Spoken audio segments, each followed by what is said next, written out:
Bonjour à tous, ravi de vous retrouver dans Smart Job, votre rendez-vous emploi RH. C'est tous les jours, du lundi au vendredi, débat, analyse, expertise et vos rubriques habituelles évidemment. Bien dans son job. Aujourd'hui, devenez finalement votre personal branding, devenez l'acteur de votre communication. On va en parler avec Caroline Mignot, elle est cofondatrice de Refer. Elle a un podcast, on en parle avec elle justement de cette qualité et de cette capacité à développer sa marque personnelle. Le livre de Smart Job, pour oser prendre la parole. Alors ça c'est un sujet essentiel, livre sorti aux éditions Erol, son autrice d'ailleurs, Sophie Baker. Elle est coach en prise de parole, une ancienne journaliste qui donne des conseils. Elle a inventé la théorie du losange. On en parlera avec elle dans quelques instants. Le cercle RH et le débat d'actu. Une inflation qui baisse, une réforme des retraites qui revient à l'Assemblée, acte 2. On parlera de la semaine des 4 jours, ça ne se passe pas très bien parce que le MEDEF n'en veut pas. Et on parlera des seniors aussi très intéressés par l'intérim. Voilà le programme des experts qu'on accueillera dans le cercle. Et pour terminer, fenêtre sur l'emploi, on parlera des JO. Bah oui, c'est dans un an maintenant. Pierre Brageux, le PDG de Toran France, nous parlera des enjeux des métiers de la sécurité. Oui, il faut beaucoup d'agents de sécurité, tant pour les JO que pour la Coupe du Monde de rugby, d'ailleurs, qui va démarrer en septembre prochain. Voilà le programme. Tout de suite, c'est bien dans son job.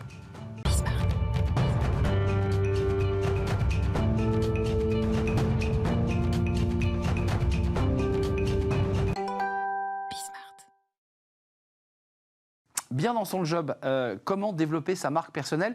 Et certains se demandent d'ailleurs, mais moi, avec mon métier, mon activité, mais j'ai aucune marque personnelle. Détrompez-vous, Caroline Mignot va tout nous expliquer. Bonjour Caroline. Bonjour Arnaud, merci pour ton invitation. Ravi, cofondatrice de Refer, et vous avez un podcast Marketing Square, 70 000 écoutes mensuelles. Vous donnez la parole à des femmes et à des hommes un peu. Exactement. J'essaie d'atteindre la parité, on en parlait ensemble, mais c'est pas toujours facile parce que la technologie et le marketing, en général, il y a beaucoup plus d'hommes.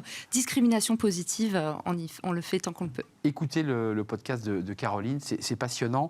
Marque perso, personal branding, marque perso, qu'est-ce que c'est exactement ? Déjà, la marque personnelle, on a tendance à penser que c'est un peu ce qu'on dit de soi.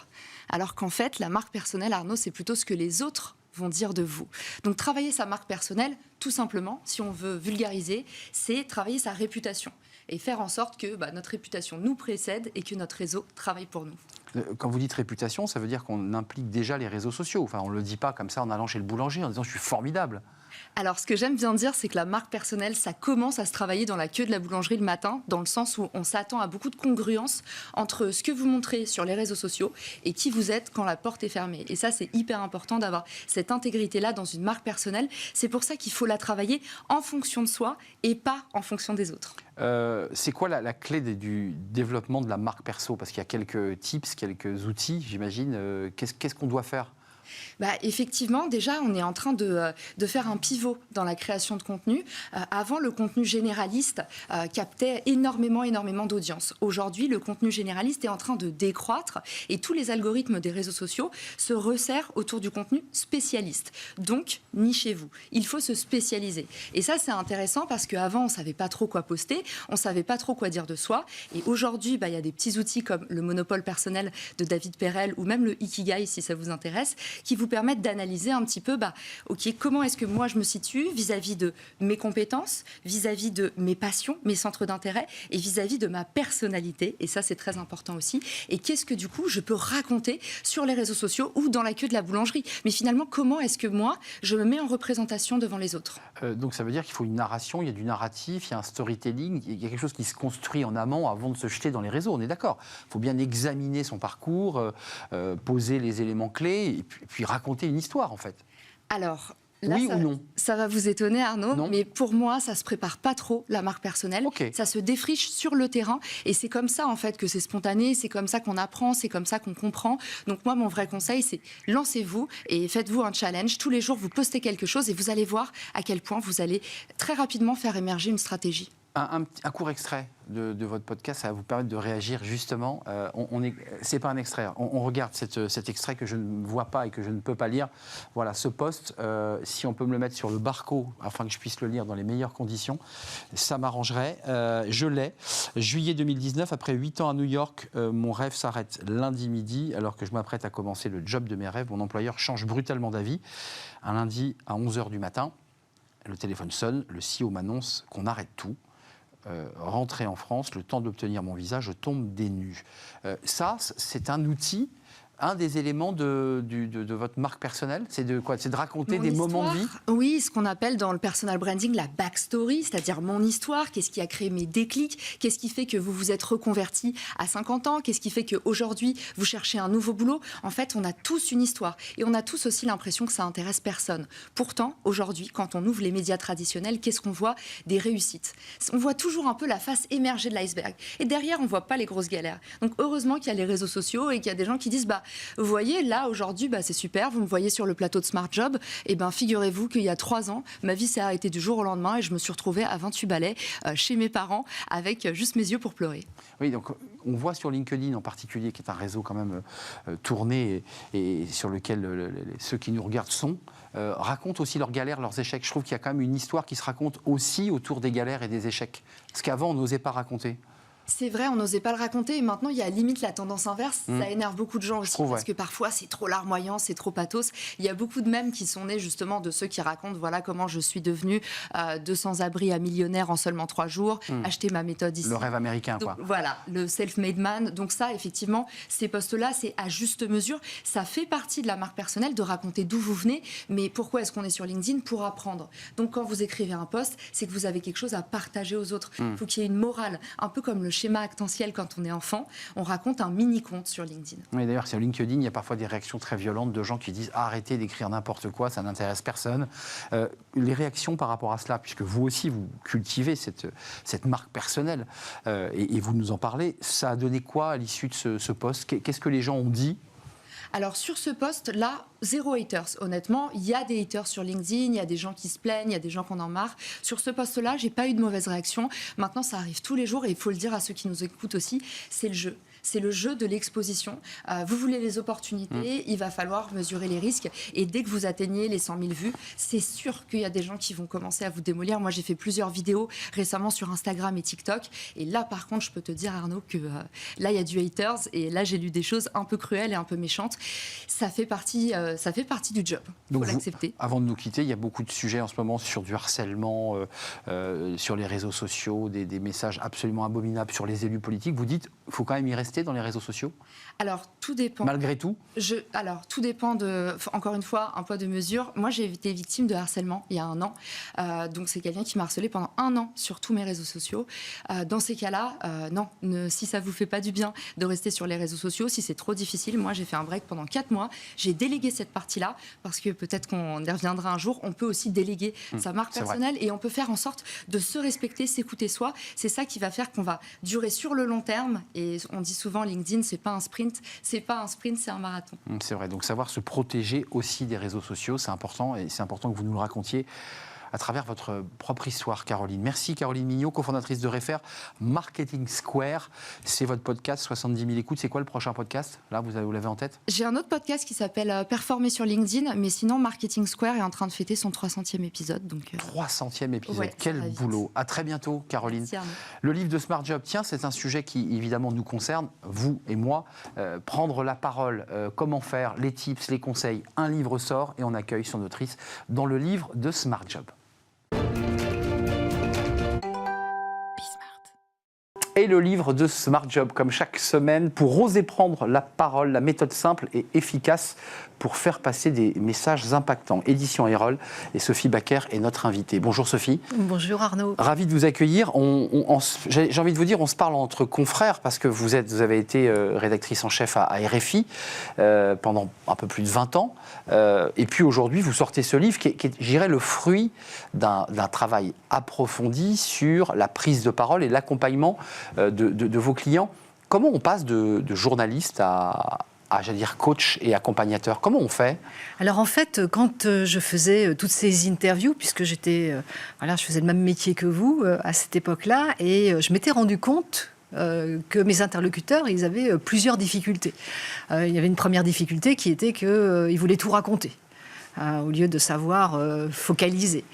Ils racontaient en mode thèse, antithèse, synthèse. Et puis, ils étaient souvent conceptuels, injonctifs. Il faut qu'on, il y a qu'à pas. Jargonnant.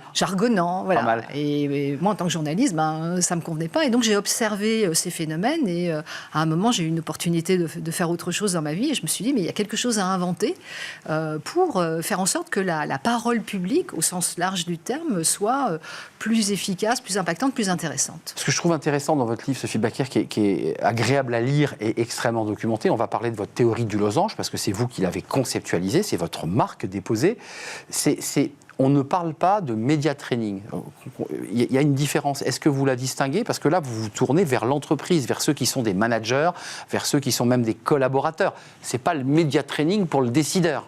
Alors, en fait, j'ai commencé à faire du média training, comme tout journaliste qui entame une deuxième carrière. Et puis, en fait, je me suis rendu compte que j'ai processé, excusez pour cet anglicisme, mais j'ai mis du process sur les recommandations que je faisais en média training. Et je me suis rendu compte qu'elles étaient adaptables au monde de l'entreprise. Et puis, maintenant, ça fait un peu plus de 10 ans que je fais ce métier. Je me suis rendu compte aussi que sur ce sujet de la prise de parole, beaucoup de choses avaient changé. C'est-à-dire qu'il y a 10 ans, la prise de parole, c'était réservé au top management. Exactement. Très hauts dirigeants. Puis aujourd'hui, on se rend compte, tout le monde se rend compte que la prise de parole, c'est la réunion de service de tout à l'heure. Et qu'il y a de la prise de parole. Et qu'il y a de l'enjeu. Tous les étages. Parce qu'à chaque fois, il y a un enjeu, il y a un objectif de résultat. À chaque fois qu'il y a un objectif de résultat, il y a prise de parole. Vous dites une chose à la page 39 qui correspond exactement à ce que vous évoquez. Si vous ne lisez que cela, une injonction au lecteur, vous n'avez pas le temps de lire que cela, vous dites... Le monde a changé. Dans le monde actuel saturé d'informations et de communication, l'orateur a perdu le pouvoir au profit de l'auditoire qui ne prête pas son attention qu'à ce qui l'intéresse. Et vous dites, il est zappeur, il regarde son téléphone, enfin tous les sujets qu'on vit parfois quand on présente quelque chose à l'oral. C'est compliqué pour celui que vous accompagnez, pour lui dire, il faut que tu réussisses en permanence à garder l'attention. Disons que c'est le sujet d'aujourd'hui, c'est-à-dire que en fait, l'auditoire a changé. L'auditoire a changé à la fin des années 80 avec l'individualisation des comportements qui rend l'auditoire impatient, impertinent, zappeur, c'est-à-dire pour lui. Et puis l'auditoire a changé bien sûr avec l'arrivée d'Internet en 2000. Bien sûr. En 2010 avec le smartphone. En permanence, l'orateur est en compétition avec le monde extérieur. Alors oui, c'est difficile pour ceux que j'accompagne, mais en même temps, c'est juste une réalité dont il s'agit déjà de prendre compte. Le contexte que vous évoquez dans votre livre, le contexte, l'auditoire que vous avez en face et la théorie du losange. Donc vous avez processé, conceptualisé finalement des éléments qui sont le fruit de votre expérience et votre observation pour en fabriquer cette théorie. En quelques mots, c'est quoi ? Alors, le losange, il vient en fait de l'inversion de l'entonnoir. L'entonnoir, c'est la représentation schématique qui est très utilisée en communication du mode thèse, antithèse, synthèse, qui suppose que le meilleur est à la fin. Et quand je suis journaliste, je me rends compte qu'il faut attendre la fin pour que ça soit intéressant. Alors, on nous dit l'inverse dans les écoles de journalisme. Fais une accroche, donne-nous envie de lire ton article, d'écouter ton papier. Oui, alors le journaliste, lui, parce qu'il a de l'audimat derrière, donc un modèle économique, il a compris qu'il fallait renverser le récit. Donc j'ai renversé l'entonnoir, j'en ai fait d'abord une pyramide, je me suis dit, ça suppose que les bases de la pyramide partent dans tous les sens. Donc qu'est-ce qui se passe si je referme cette pyramide et si j'en fais un losange? Est-ce que ça correspond à la représentation schématique de ce que j'ai envie de proposer? Je me suis dit oui, ça me va bien, le losange, il est contenu, il a un message principal qu'il traverse. Voilà, cette représentation graphique me va bien. C'est parfois compliqué quand on a l'habitude du narratif journalistique d'être face à des entreprises ou des entrepreneurs ou des décideurs ou des collaborateurs qui n'ont pas les mêmes schémas mentaux que les journalistes peuvent avoir. C'est compliqué, ça.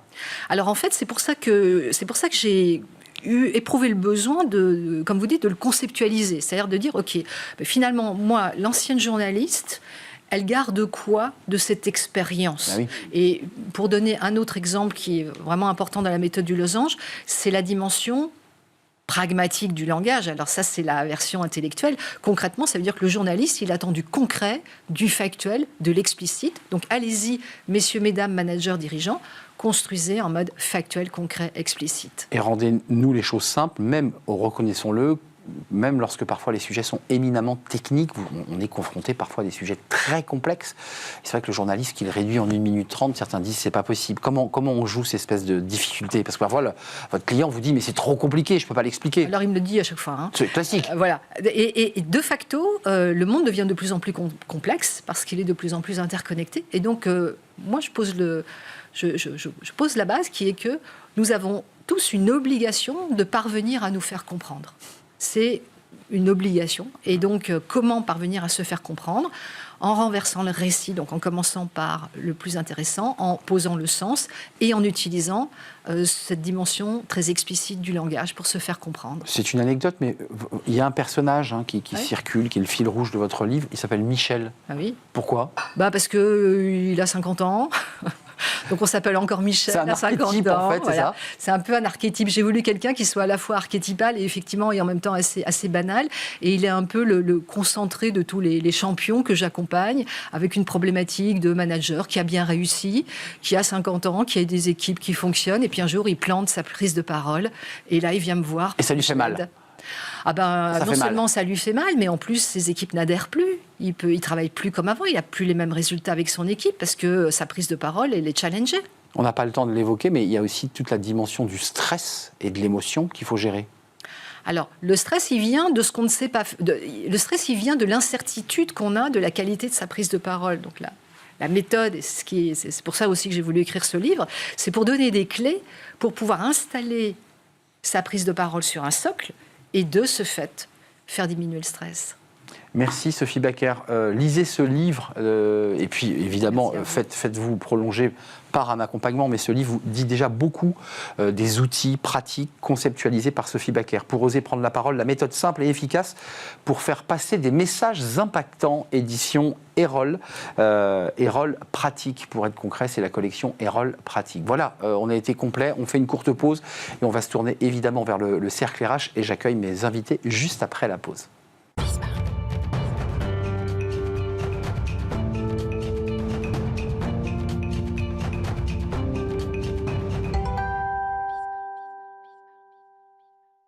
Le cercle RH est le cercle des experts, comme chaque semaine, dans l'actualité de l'inflation qui baisse. Les retraites, acte 2, la semaine des 4 jours. Alors là, le MEDEF, de nouveau, continue à expliquer que ça ne sert à rien.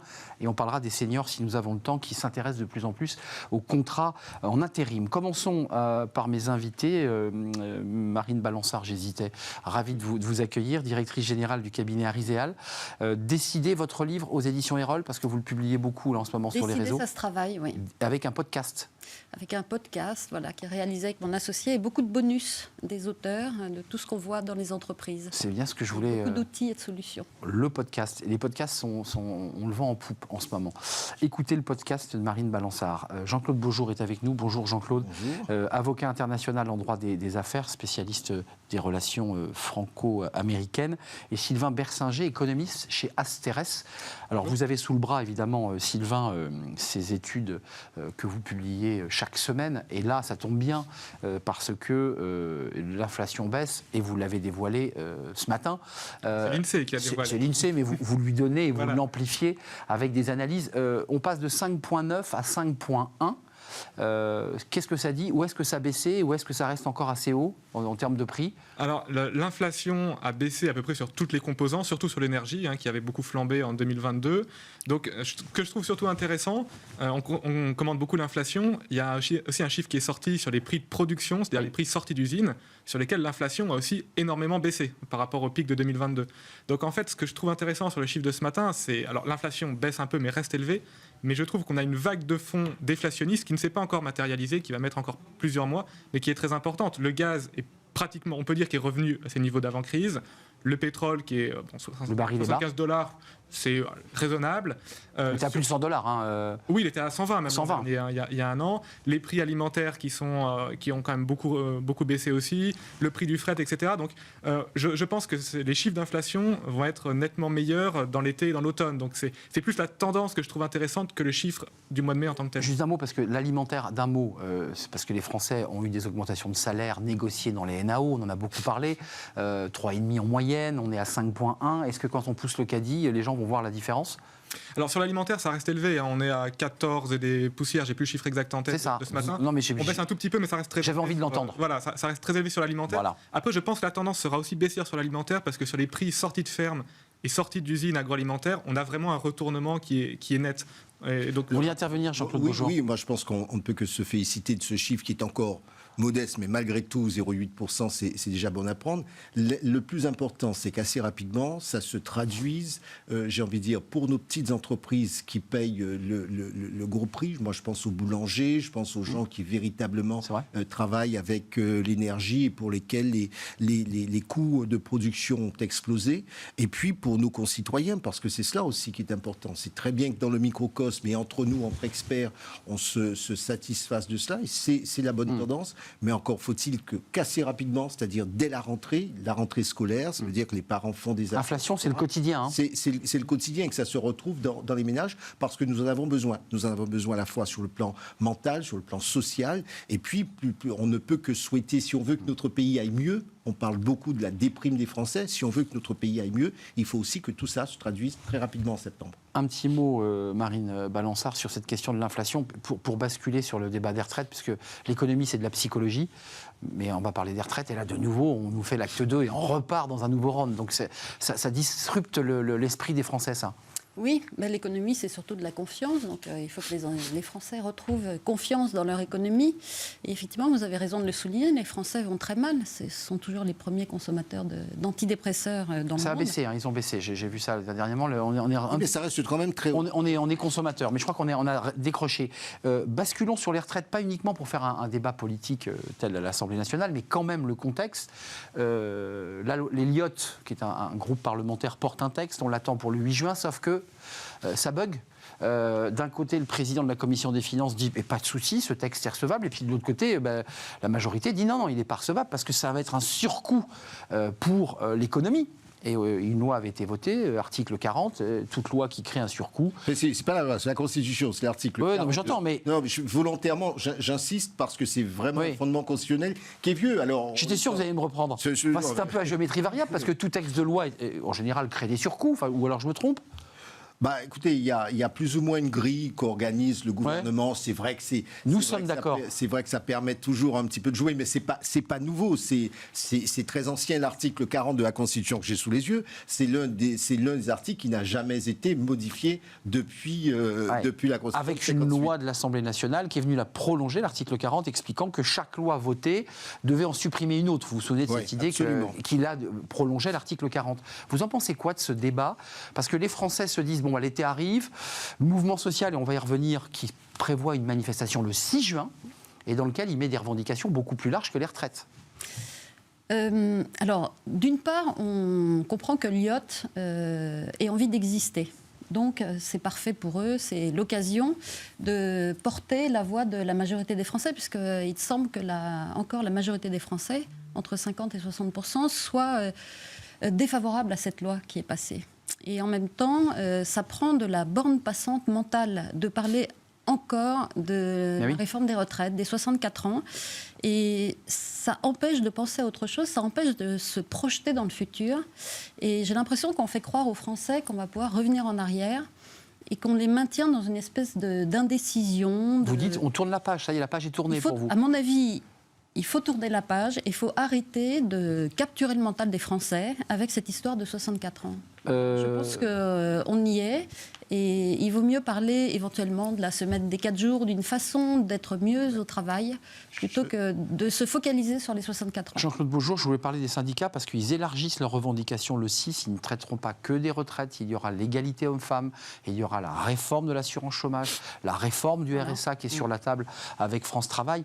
Il y a un élargissement des revendications. Il faut quand même le préciser. Alors, il y a un élargissement des revendications. Souvenez-vous, il y a quelques mois, maintenant, quand on a parlé de la réforme des retraites, on se disait qu'en réalité, c'est la culture du travail. C'est toute la culture du travail qu'il faut remettre sur la table de manière à ce que le rapport au travail ne soit pas un rapport violent, ne soit pas un de souffrance, de labeur. De souffrance. Et par exemple, je rejoins ce qu'a dit Martine Balançard. Je pense que la question 62, 64, 66 ans, me fait toujours un peu sourire parce qu'en réalité... Pas pour tout le monde, hein, Jean-Claude. Non, mais Il y a des gens attendez. 2 ans, Je c'est veux beaucoup dire- pour certains. Non, mais attendez, quand je dis c'est la question qui me fait sourire, c'est pas la situation des individus. Il est certain, parce que moi, en tant qu'avocat, on les voit, des personnes qui sont en pleine forme, qui viennent vous dire à 62 ou 64 Moi, je continue. ans, je pars à la retraite, comment est-ce que je peux monter mon entreprise, mon business, etc. Mais il est évident qu'on ne peut pas demander... Vous êtes déjà allé sur un chantier, on ne peut pas demander Oui. à un type qui est sur un chantier depuis l'âge de 18 ans de continuer éternellement. Donc le vrai sujet, 2 choses. La première chose, comment est-ce qu'on accompagne, on fait quelque chose à géométrie variable pour pouvoir permettre à ceux qui souffrent le plus de partir le plus tôt. Et je comprends, je dis, je vote 10 fois, je veux payer des impôts pour que ces gens-là puissent enfin souffler. La deuxième, c'est de permettre aux seniors, et on revient toujours à la question des seniors, de travailler, Ça revient. de travailler plus longtemps, ce qui veut dire gestion des carrières, ce qui veut dire, et je l'ai déjà dit ici, qu'on arrête avec ce mot senior qui ne veut rien dire. Senior à 40-50 ans, quand vous rentrez sur le marché de l'emploi à 25 ans, ça n'a pas de sens, et qu'on va vivre jusqu'à 90 ans. 25 ans minimum, hein, pour certains étudiants, c'est plus. Il y a eu des stages, il y a eu des Nous alternances. sommes bien placés pour le savoir. Oui, Sylvain Bersinger, juste un mot de l'économiste. Il y a un débat là sur l'article 40, effectivement issu de la Constitution, prolongé par cette loi. Est-ce que les économistes ont un regard sur ce calcul? Parce qu'on nous a dit la réforme des retraites, avec les concessions qu'a fait le gouvernement, ça ne rapportera pas 15 milliards, mais on était passé à 6. On ne sait plus trop très bien combien ça va nous faire gagner. Et en même temps, on nous dit que le texte de la Lyotte, il est terrible parce qu'il nous fait perdre de l'argent. Enfin, on n'y comprend rien, en fait. Oui, c'est alors- de la politique aérienne ou il y a un vrai sujet économique là-dessus? Non, je pense que, alors sur l'aspect de la Constitution, je ne me prononce pas parce que c'est Voilà, pas vous- mon domaine d'expertise, mais je pense que ce qui peut être un petit peu problématique, c'est le côté où on ne sait pas trop où on va. Par exemple, des pays comme la Suisse ou l'Allemagne ont une force quand ils font des réformes et quand ils s'adressent à leurs partenaires, c'est que quand ils disent on va faire ça, globalement ils le font. Alors, on peut trouver des exceptions, hein, mais globalement il y a une forme de Ouais, c'est vrai. crédibilité Parce que négocier, parce que... parce que tout un tas de choses, une culture, etc. La France, c'est un petit peu différent. Le ministre dit quelque chose, et puis l'ensemble des acteurs se disent bon, ok, il dit ça, est-ce que ça va se faire, est-ce que c'est la politique, C'est vrai. est-ce que ceci, est-ce que cela. Donc le problème qu'il peut y avoir d'un point de vue plus général sur l'ensemble des réformes et du fonctionnement politique français, c'est un peu le côté on fait une réforme, mais après on risque de la détricoter. Donc la prochaine réforme, tout le monde va se dire bah oui, mais est-ce qu'elle va pas être. Voilà. En expliquant que la précédente n'avait servi à rien, de fait, puisqu'on Voilà. on nous le dit déjà là. Marine Balançard, quand même, les syndicats qui décident en intersyndical, les syndicats sont toujours unis, il faut le préciser. Le 6 juin, ils descendent dans la rue, ils le remettent sur la table. Le débat des retraites, bien sûr, mais l'égalité homme-femme, une véritable égalité femmes-hommes, le débat du RSA, le débat des conditions de travail dans l'entreprise. Est-ce qu'ils ont raison, les syndicats, d'élargir leurs revendications, de ne pas s'enfermer dans le débat des retraites? Mais c'est exactement ce qu'il faut faire, oui, pour arrêter de focaliser sur les 64 ans. On savait que c'était le chiffon rouge. Le gouvernement d'Elisabeth Borne l'a fait quand même. Et il faut sortir de cet étau. Et encore une fois, ça consomme de la borne passante dans le mental des Français. Il faut sortir de Puis, ça. si vous me permettez, le vrai sujet, et on le voit quand on est un homme ou une femme de terrain, c'est la souffrance au travail. Au-delà du temps, c'est le rapport au travail, c'est la souffrance. Par exemple, nous avons, dans bon nombre de nos entreprises, nous voyons bien, on nous perd de la transformation. Avant, la transformation se faisait sur 40-50 ans. Aujourd'hui, C'est 6 mois. vous êtes dans un service, c'est entre 6 mois et 2 ans. Et 2 Exactement. ans, on vous dit, eh bien, tu vas changer, tu vas faire ci, tu vas faire ça, etc. Ce qui crée du stress, ce qui crée de l'appréhension, ce qui crée de l'instabilité. Et de la démotivation. Et de la démotivation. Donc le vrai sujet, c'est comment nos entreprises, grandes ou petites, restent compétitives tout en respectant la dimension humaine, tout en respectant l'être humain. On en est là. Sensible à cette dimension humaine. Vous avez creusé le sujet de la semaine des 4 jours, là aussi, version Astérès, c'est en se disant, alors je ne sais pas comment Nicolas Bouzou se situe, puisque c'est le patron d'Astérès, mais il y a un vrai débat presque idéologique sur la semaine des 4 jours. Il y a ceux qui disent c'est formidable, il faut y aller. Et puis il y a le MEDEF qui dit, attendez, et Geoffroy Roux de Bézieux régulièrement le répète, Dominique Carlac, une des candidates MEDEF, là, il y a un mois, nous a dit, oh, on hésite. Pourquoi on n'y va pas sur la semaine des 4 jours? Je crois que. Alors, j'ai pas fait d'études précises, chiffrées, parce que le problème, c'est qu'on manque un petit peu de recul. Exactement. Alors, il y a certaines entreprises qui ont essayé de le mettre en place. Oui, ça existe. On manque de données un petit peu agrégées sur lesquelles on pourrait avoir des chiffres un petit peu solides sur lesquels se baser. Je pense qu'il y a plusieurs choses potentielles. Il y en a une qui peut être intéressante, c'est qu'on a vu dans certaines entreprises, quand les gens passent à la semaine de 4 jours, donc l'idée c'est de travailler autant mais sur 4 jours. 35, 4 jours, c'est pas 32. Voilà, c'est pas on enlève un jour et point final. Ouais, c'est ce que craint le MEDEF d'ailleurs, c'est qu'on arrive de 35 à 32 en fait. Petit à petit, on pourrait y arriver, mais ce que je trouve intéressant, c'est qu'il y a certaines entreprises dans lesquelles en fait il y a eu des gains de productivité, c'est-à-dire que vu qu'on a condensé la journée, tout un tas de réunions qui sont pas toujours très utiles dans les entreprises. On nettoie. Voilà, on nettoie les pauses café qui peuvent traîner sans 7 ans, pas toujours très. Ouais, on est plus efficace. Voilà, ça peut obliger un petit peu à faire des gains de productivité. Alors je suis un peu avec mon jargon d'économiste, mais les gains de productivité. Mais je dis ça parce que Jean-Claude Beaujour insiste beaucoup sur l'idée qu'il faut développer les conditions de vie au travail et le bien-être. Vous êtes toujours un peu bloqué sur le sujet des 4 jours. Vous l'avez dit souvent sur ce plateau, réservé sur ce sujet. Plus que réservé, oui. Pourtant, je ne suis pas au MEDEF, mais non, parce que en fait, je suis inquiète parce que je vois beaucoup de personnes en télétravail. Je vois beaucoup de managers maintenant qui déjeunent tout seuls parce qu'il n'y a plus personne au bureau. Je ne sais plus comment les entreprises font. En fait, on fait société dans l'entreprise. Pour faire famille d'entreprise, quoi. Non, mais on travaille avec des gens qu'on n'apprécie pas forcément. On s'habitue à l'autre. En tout cas, là, on risque de se déshabituer de l'autre, de se replier chez soi. Et je suis très mitigée au-delà des gains de productivité. Et je sais que c'est développé. Non, mais il y a un débat sur l'égalité femmes-hommes. Les femmes et les hommes peuvent aussi profiter de ce temps de loisir pour vivre des choses personnelles. J'ai encore dit tout à l'heure, transition. En fait, c'est comment est-ce que nous parvenons à procéder à cette transition. Je pense qu'on y arrivera petit à petit. Ça avance. À ces deux choses. On y arrivera petit à petit. Deuxièmement, on veut toujours en France poser un cadre qui soit absolu et général, égal pour tout le monde, alors qu'il est vrai qu'on ne peut pas faire du 4 jours déjà pour tout le monde. Vous ne pouvez pas être serveuse depuis la maison. 4 jours, ça marche pour les serveurs, pas le télétravail. Non, mais vous ne pouvez pas faire du télétravail quand vous êtes serveur, vous ne pouvez pas être quand vous êtes... On est d'accord. Donc c'est la semaine des 4 jours. Vous ne pouvez pas rallonger. Donc on voit bien qu'il faut faire quelque chose à géométrie variable. Ça, c'est la première chose. La deuxième chose, vous avez raison lorsque vous dites le risque, c'est l'isolement. On l'a vu avec le burn-out pendant la pandémie, on a vu pour les enfants, on a vu pour les uns et les autres. Nous sommes des êtres humains, nous avons besoin de vivre en lien société. social. Pour autant, nous avons aussi un objectif de transition écologique. Vous ne pouvez pas continuer à mettre tout le monde sur les routes, et ça pourrait être une solution pour nous qui sommes en région parisienne, mais c'est vrai dans les grandes villes. Il y a de tels embouteillages, etc. Vous ne pouvez pas rajouter des lignes de métro, vous ne pouvez pas... Non, il faudrait qu'il y ait moins de gens.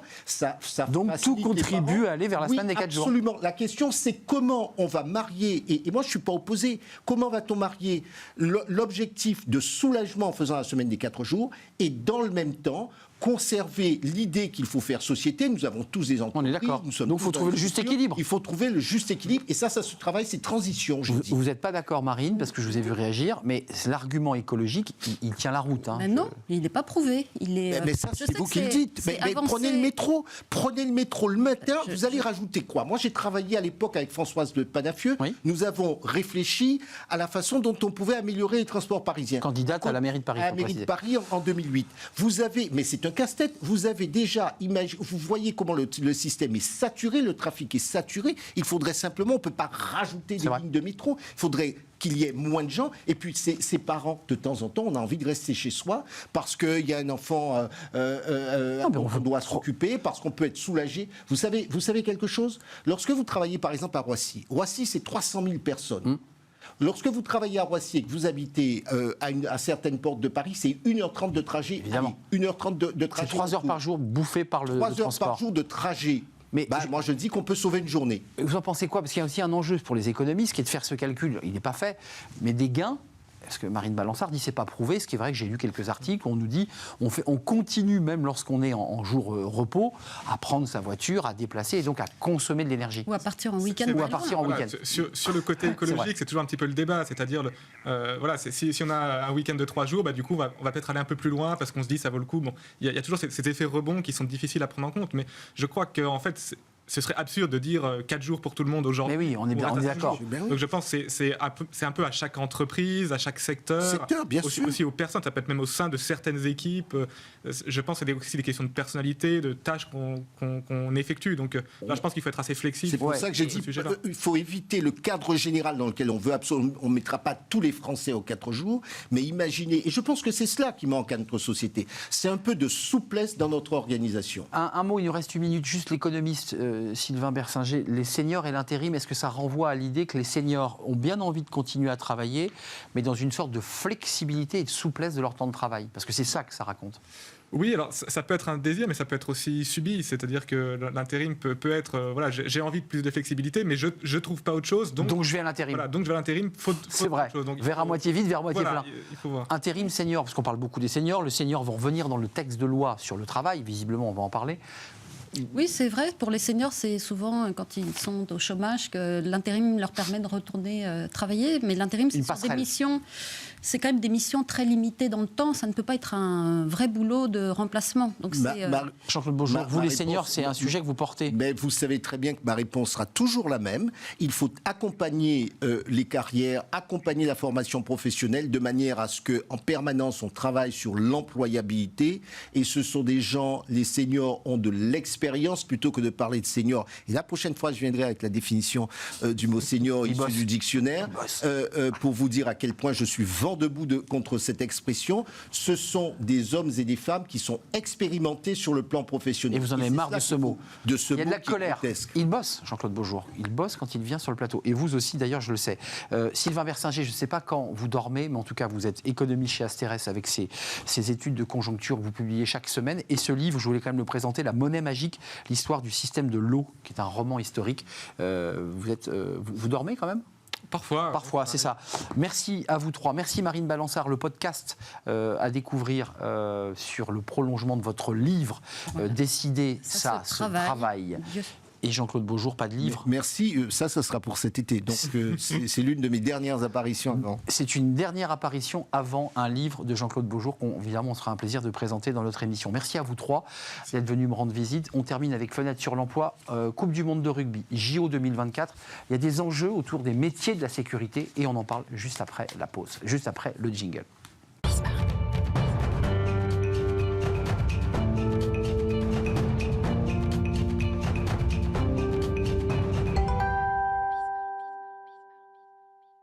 Fenêtre sur l'emploi. Alors, on va parler du sport d'une manière un peu indirecte, puisqu'on va parler de tous ceux qui accompagnent ces événements sportifs, qui sont le personnel de sécurité privée, qui vont être là pour assurer votre sécurité. Il y a les JO, bien sûr, en 2024, puis il y a la Coupe du monde de rugby. On en parle avec Pierre Brageux. Bonjour Pierre. Bonjour. Très heureux de vous accueillir. Vous êtes le PDG de Toran France, qui est une entreprise de sécurité privée. 3000 collaborateurs. Absolument, répartis sur l'ensemble du territoire national. Sécurité privée de sites, d'industries, de tout type. Absolument, sièges sociaux, sites tertiaires, centres commerciaux, bref, tout ce qui est prestations humaines de sécurité. Tout ce qui est à protéger. Et vous êtes par ailleurs, et c'est la raison pour laquelle vous êtes ici avec nous, président délégué de la Fédération française de la sécurité privée. Absolument. Deux sujets. La ministre des Sports a indiqué que on n'avait rien à craindre. Force de police, sécurité privée, déjà pour la Coupe du monde de rugby, tout allait bien. Est-ce que vous nous dites sur ce plateau, oui, on a tout le monde sera à son poste, ou est-ce que vous dites à 4 mois, 3 mois, on est encore un peu juste sur nos recrutements ? Alors pour ce qui est de la Coupe du monde de rugby, ce sera certainement tendu, mais ce sera l'équivalent de l'Euro 2016. Donc on sait faire, ça va mettre le secteur en tension, mais compte tenu de la période, compte tenu du fait que c'est réparti sur l'ensemble du territoire national. Partout en France. Exactement. Et puis ce sont des matchs, donc c'est un espace-temps qui est un peu plus contraint. La Coupe du monde du rugby, on saura faire et on sera au rendez-vous. Bon, alors maintenant on va basculer sur ces JO. Si vous me permettez, ce d'autant plus qu'étant amateur de rugby, les populations à gérer et l'ambiance pour une Coupe du monde de rugby n'est pas la même. On est d'accord. Les JO, c'est une autre dimension. Absolument. Les JO, c'est un espace qui n'a rien à voir pour plusieurs raisons. D'abord parce que c'est du 24 heures sur 24, que c'est extrêmement concentré sur l'Île-de-France. Bref, c'est un événement sans commune mesure. On n'a jamais vécu ça et là, ce sera plus compliqué. Donc ça veut dire que la fédération, les entreprises que vous représentez sont évidemment en train de se gratter la tête, et on va parler des recrutements, pour dire il faut commencer dès maintenant, et vous avez déjà commencé à recruter. Bien sûr. Comment ça se passe ? Comment vous avez envie de transmettre des messages pour donner envie à ceux qui aujourd'hui ont un emploi ou n'en ont pas, en leur disant poussez les portes de nos entreprises, vous serez formés, vous serez accompagnés. Et j'ai envie de dire, vous trouverez peut-être aussi un sens à votre vie. Alors, vous avez tout à fait raison. D'abord, la fédération rassemble l'ensemble de l'écosystème, de la surveillance humaine à la sécurité électronique, en passant par toutes les autres activités de sécurité privée. Mais je vais me focaliser sur la surveillance humaine, qui est le cœur du problème, puisque c'est là où on a des problèmes de recrutement, mais comme beaucoup d'autres secteurs. Pour vous donner une idée, au moment où nous parlons, il y a sur le territoire national à peu près 175 000 agents de sécurité privés en activité. La branche estime qu'au moment où nous parlons, il nous en manque à peu près 20 000 pour fonctionner en rythme de croisière. Normalement, hors JO. Hein. Hors JO, aujourd'hui. On est déjà en pénurie. On est déjà en pénurie, comme d'autres secteurs, mais le nôtre le vit de plein pied.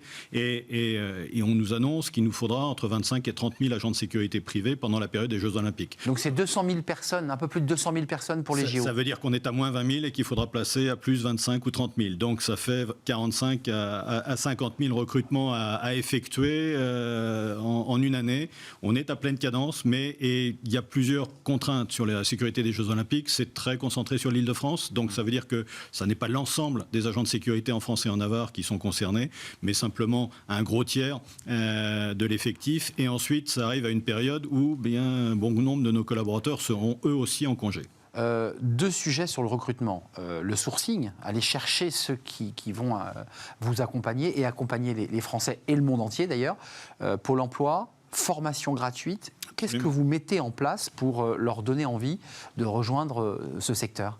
Alors, il faut qu'on fasse beaucoup de communication et qu'on change l'image de ce métier. Oui. Je l'exerce depuis 43 ans, donc j'ai une petite idée de l'image de ce métier. Il faut absolument qu'on fasse évoluer les mentalités, faire passer le message que c'est un secteur d'activité où si on n'a pas eu la chance de faire des études et qu'on est motivé, qu'on est volontaire, on peut faire de très très belles carrières. Donc franchement, par contre, il faut être objectif. Il y a quelques barrières à l'entrée qui sont tout à fait légitimes. 5 ans de présence sur le territoire. Absolument. Il y a des contrôles de moralité, il y a une compétence avec une formation initiale, ce qui veut dire très concrètement qu'un jeune qui veut entrer dans cette activité, le parcours du combattant pour lui, c'est entre 4 et 5 mois avant de pouvoir exercer sur le terrain. Pierre Brageux, un jeune ou une jeune ? Parce que j'aimerais qu'on voit la campagne sur la féminisation, parce qu'il y a des secteurs évidemment de sécurité un petit peu physique, puis il y a des secteurs dans lesquels les femmes, et même lorsque c'est physique d'ailleurs, peuvent s'impliquer et s'intégrer. Cette image, d'abord, c'est un petit clin d'œil, parce que la personne que vous voyez là, c'est une collaboratrice. C'est une de vos collaboratrices, Absolument. donc c'est un petit clin d'œil et on la salue. Ces femmes qu'on va découvrir sont des femmes qui sont engagées dans le métier. Il y a de la place pour les femmes. Mais bien sûr, au moment où nous parlons, dans les effectifs d'agents de sécurité, il y a à peu près 15% de femmes.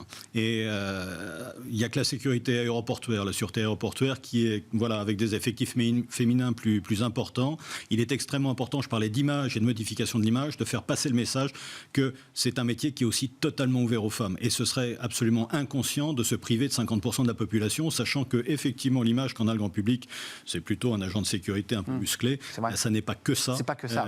Et loin s'en faut. Et donc il faut absolument, et cette initiative de la Fédération française de la sécurité privée est extrêmement importante pour justement faire passer le message que c'est un métier qui est totalement ouvert aux femmes et au contraire, elles peuvent apporter quelque chose à ce métier. Et on n'a pas le temps d'en parler, Pierre Brageux, mais il y a aussi des enjeux de surveillance électronique, de surveillance sur écran. Enfin, il n'y a pas que, évidemment, des personnes physiques avec un chien parfois, parce qu'il en arrive qu'il y a des maîtres chiens qui accompagnent. Merci d'être venu nous donner envie, en tout cas, de rejoindre votre secteur. C'est un secteur essentiel à l'équilibre même des JO. Alors la Coupe du Monde de rugby, c'est à peu près à l'équilibre, mais les JO, c'est plus compliqué. Allez sur le site de la Fédération française de la sécurité privée pour peut-être trouver poste à votre pied. Merci Pierre Brageux. Merci à vous. Directeur général de Toran France, par ailleurs, entreprise de 3000 collaborateurs. Merci de nous avoir rendu visite. L'émission est terminée. Merci à vous. Merci de votre fidélité, évidemment, comme chaque jour. Je remercie l'équipe qui m'accompagne. Alexis au son. Je remercie Xavier, notre ami réalisateur, et puis je remercie évidemment l'équipe de programmation, Nicolas Juchat et Alexis qui m'accompagnent. Merci à vous et je vous dis à demain. Bye bye.